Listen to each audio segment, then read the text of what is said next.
Hello, this is Mr. Jarrett, and in this video tutorial, we are going to be 3D modeling this object in SolidWorks. So the two things that I'm going to take note of first, where the origin is and what the units are. Okay, so here I see it's an IPS, so that's pretty user-friendly and easy. That's what my computer is going to be defaulted to. Now, looking at where the origin is, I see that it's kind of in a tricky spot. It is right in the middle of all of this. Most of the time you see it somewhere over here, so that kind of tells you that really like the front of this is facing the right side or the right plane. But what I also see is this little note down here that says the object is symmetrical.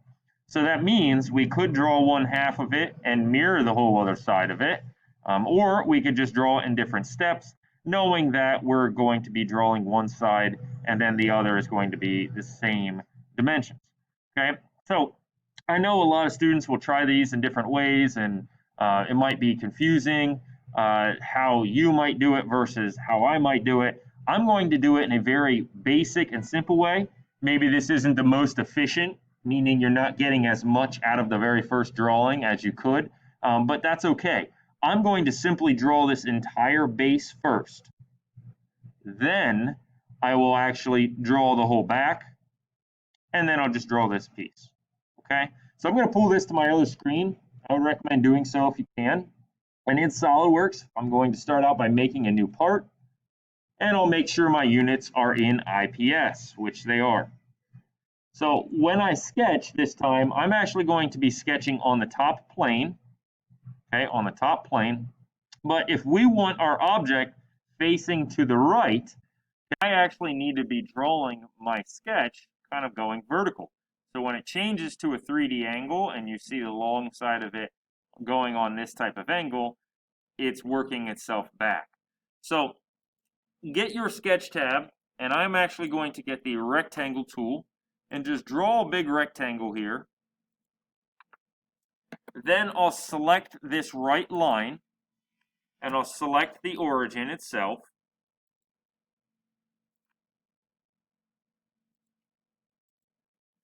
And we're going to select midpoint because we want it right in the middle of this long right line. Okay. Now we can actually dimension some of this. So as far as this measurement goes, it is 3. And then this measurement is 6. I'm sure if you're looking at the picture, you can kind of figure out how I got that. Now what I will also say is instead of just extruding the rectangle, while we're in sketch form here, we might as well put in these fillets. We might as well put in those slots. So I'm going to fillet first. And the reason I'm going to fillet first is it's going to give me a center point that I can build my slot off of. Okay, so the parameters here that we need to set is a radius of 0.75. And we're going to select that corner. And when you get this warning, it's basically saying, hey, do you want to still dimension to the center point? Okay, so you'll say yes. We'll hit it here as well, yes. All right, we'll hit the green check. So that 3 did not get deleted, that 6 did not get deleted, is what it's asking you. Now with this center point, now I have room to draw my slot. So let's go in and get our straight slot. And if you've seen in past videos, I've told you how something is messed up with my computer, that adding the dimensions right away does not really allow me to do what I want to do. So I have that unchecked. You can try to have yours checked if you'd want. Okay, but I'm simply going to click on that line and kind of draw out like this. All right.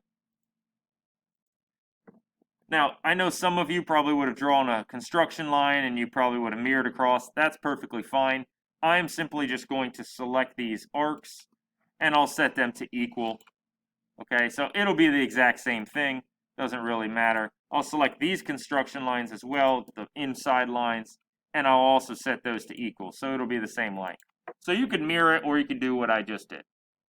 Now, as far as dimensioning goes, it says the radius here. You notice it says 2x, meaning there's 2 of these, so it would be that slot and this slot. And it has a radius of 0.375. Okay. As far as the distance, you'll see that in this bottom one. Really doesn't matter which one you dimension, but the measurement here is also 0.75. Okay, so now I'm all fully defined. That should be good. If I go to my Features tab and hit Extrude, it will rotate back to that view. And now you can kind of see what I was talking about. So if you want the front of it, that would be this side, to face to the right, then you needed to draw in that angle that I drew. Now, I don't want to extrude up. I actually want to extrude down because it shows my origin right here, and this base part that I just drew is below that, okay? And it's below it 0.75. So make sure that you reverse your extrusion to down, and we'll set this to 0.75. Okay, so now I have my whole entire base drawn. Now I'm going to sketch, and this time when I sketch, I'm not going to click on this top surface. I'm actually going to rotate around, and I'll click on this back surface. Okay, then I'll hit Control 8, so I'm flat. Okay, now I can draw that entire thing. And with this one, I am going to actually draw a construction line. So get your line tool and select for construction. And here I'm just going to draw straight up. Okay.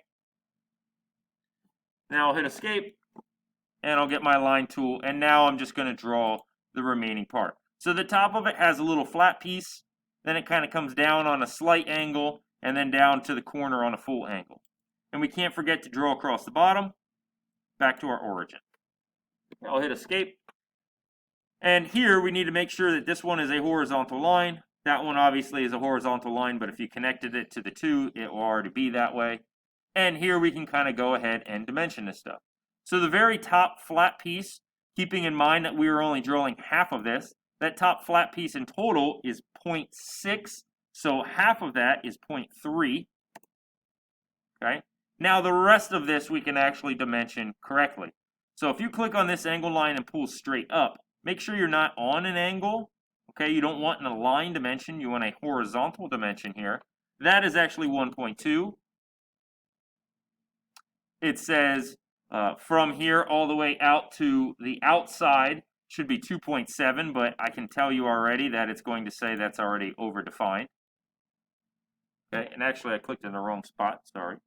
It should be from here to here. So that's going to be overdefined if I try to put that in. So you can actually see it is 2.7. Okay, so we're good on that. You don't actually have to dimension that. If I select this line and move over, this little tiny height is 0.25. And then this angled piece here, so from the bottom all the way up to the top, that is going to help us dimension that other angled piece, and that is 3.25.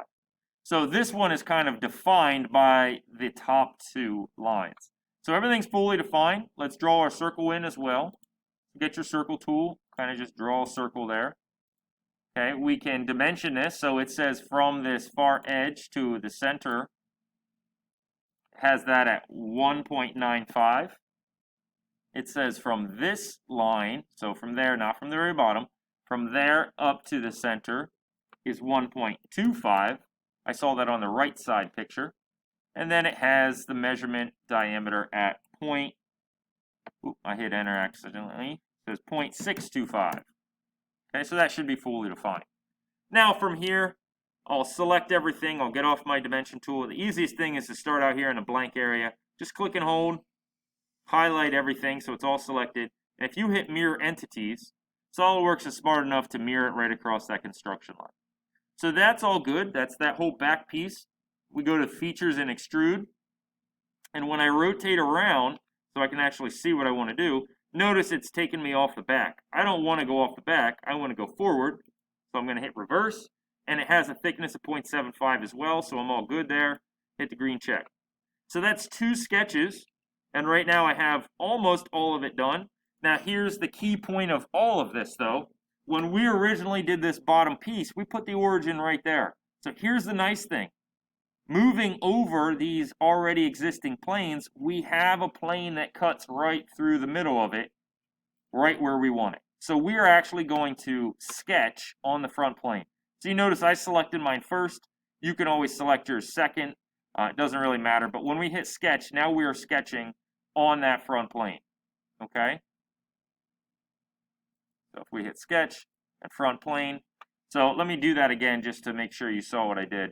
I hit sketch, and then it asks us to select a plane. So I hit this drop down and I selected front.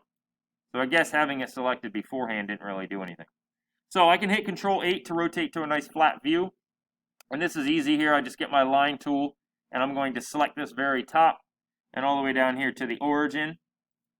Okay, you can close this in if you want to. You can do an extrusion, but I'm going to show you something different as well. This is a tool that we don't normally use, but this is the perfect circumstance to use it.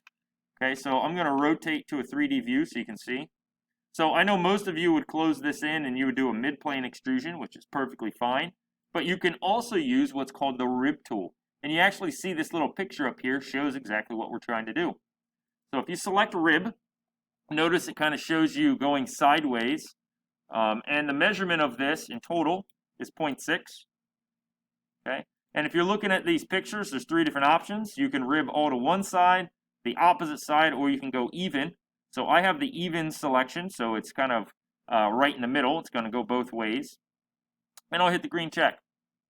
And what the rib tool does is it acts as a support piece. It kind of fills out sideways and then fills underneath for as much as it needs until it hits something. Okay? So there's my whole entire object. And all I need to do now is change my materials. And material is AISI 1020, so that is not a default. Let's say edit material.